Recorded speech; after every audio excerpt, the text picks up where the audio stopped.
Hello friends, आज हम लोग पढ़ने जा रहे हैं शिक्षा मनोविज्ञान का एक सबसे अच्छा टॉपिक शिक्षा। यहाँ से हर टेट एग्जाम में एक प्रश्न आता ही आता है। तो चलिए जानते हैं कि शिक्षा क्या है।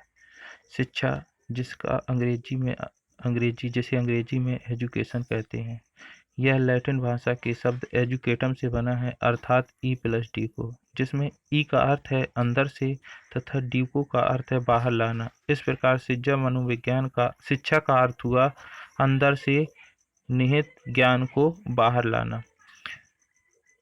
वर्तमान समय में शिक्षा की दो अर्थ हैं। एक तो संकुचित अर्थ। संकुचित अर्थ में शिक्षा का अर्थ औपचारिक शिक्षा से है। औपचारिक शिक्षा वह शिक्षा होती है जिसके लिए किसी शिक्षण संस्थान अर्थात विद्यालय की आवश्यकता होती है तथा उस विद्यालय में एक विशेष शिक्षण प्रक्रिया की आवश्यकता होती है और शिक्षण प्रक्रिया के लिए विद्यार्थियों की आवश्यक होती है, शिक्षणों की आवश्यकता होती है तथा शिक्षक सामग्री की आवश्यकता होती है। और इन सब प्रक्रियाओं के पश्चात एक प्रक्रिया आती है जो कि शिक्षा का मूल उद्देश्य है, मूल्यांकन। मूल्यांकन शिक्षा प्रक्रिया का एक महत्वपूर्ण अंग है। ये सभी प्रक्रियाएं जिस भी शिक्षण प्रक्रिया में सम्मिलित होती हैं वह औपचारिक शिक्षा के अंतर्गत आता है। अब यदि बात की जाए तो इसके लिए मैकेंजी ने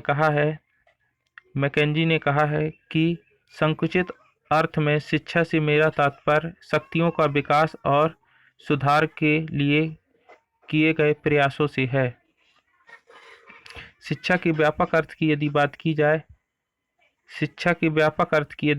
जाए तो शिक्षा के व्यापक अर्थ में अनौपचारिक शिक्षा आती है। अनौपचारिक शिक्षा जीवन भर चलने वाली प्रक्रिया है। व्यक्ति अपने जीवन काल के दौरान जो कुछ भी सीखता है आध्यात्मिक रूप से क्या करता है, ग्रहण करता है, अनौपचारिक शिक्षा कहलाती है। इसके लिए किसी विशेष शिक्षण संस्थान की आवश्यकता नहीं होती है।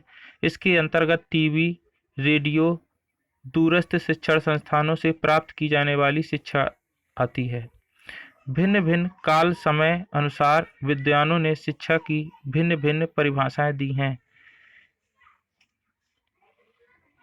जिनमें से भगवद गीता के अनुसार आत्मज्ञान तथा विराट पुरुष का ज्ञान ही शिक्षा है। अन्य परिभाषाएं कुछ इस प्रकार से हैं। उपनिषदों के अनुसार यदि बात की जाए तो सा विद्या या विमुक्ति। उपनिषदों में कहा गया है कि विद्या वह है जो क्या दे, मुक्ति दे। इसी प्रकार से स्वामी विवेकानंद ने कहा है, मैं मनुष्य में निर्मित, इस यहाँ पर मनुष्य शब्द नहीं लिखा है तो आप लोग ध्यान से लिख लीजिए। मनुष्य में पूर्व निहित पूर्णता को अभिव्यक्त करना ही शिक्षा है। मनुष्य में पूर्व निहित पूर्णता को अभिव्यक्त करना ही शिक्षा है। अर्थात शिक्षा वह है जो मनुष्य के अंदर जो पहले से ही शक्तियां क्या हैं, संचित हैं, उनको क्या लाना, बाहर लाना ही क्या है, शिक्षा है। ऐसा किसने कहा है? स्वामी विवेकानंद ने कहा है। वहीं महात्मा गांधी जी कहते हैं, शिक्षा से मेरा अभिप्राय बालक तथा मनुष्य के शारीरिक, मानसिक एवं आत्मा के सर्वोत्तम विकास से है। रविन्द्रनाथ टैगोर के अनुसार शिक्षा वह है जो जीवन में संपूर्ण सत्ता के साथ समन्वय स्थापित करती है। पेस्टालॉजी के अनुसार शिक्षा व्यक्ति के जन्मजात शक्तियों की स्वाभाविक समरस तथा प्रगतिशील विकास है। इस तरह से देखा जाए, यदि उपनिषदों की बात होती है तो उपनिषद ये कहते हैं कि सा विद्या या विमुक्ति, अर्थात विद्या वह है जो मुक्ति प्रदान करे। वहीं पर यदि देखा जाए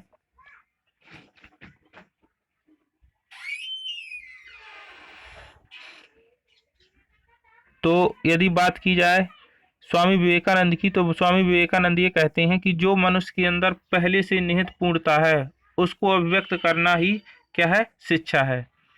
महात्मा गांधी जी ये कहते हैं, शिक्षा से मेरा अभिप्राय बालक एवं मनुष्य की शारीरिक, मानसिक एवं आत्मा के सर्वोत्तम विकास से है।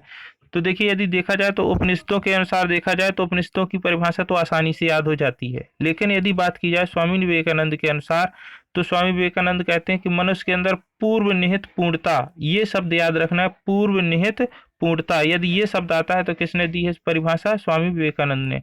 और महात्मा गांधी के अनुसार शारीरिक, मानसिक एवं आत्मा के सर्वोत्तम विकास जिसमें हो, वो किसने दी है? महात्मा गांधी ने। तो कुछ शब्दों की सहायता से हम परिभाषाएं क्या कर सकते हैं? याद कर सकते हैं। जैसे रविन्द्रनाथ टैगोर ने कहा संपूर्ण सत्ता के साथ समन्वय। संपूर्ण सत्ता के साथ समन्वय यदि शब्द आता है तो ये सब इसकी किसकी परिभाषा है? रविन्द्रनाथ टैगोर की।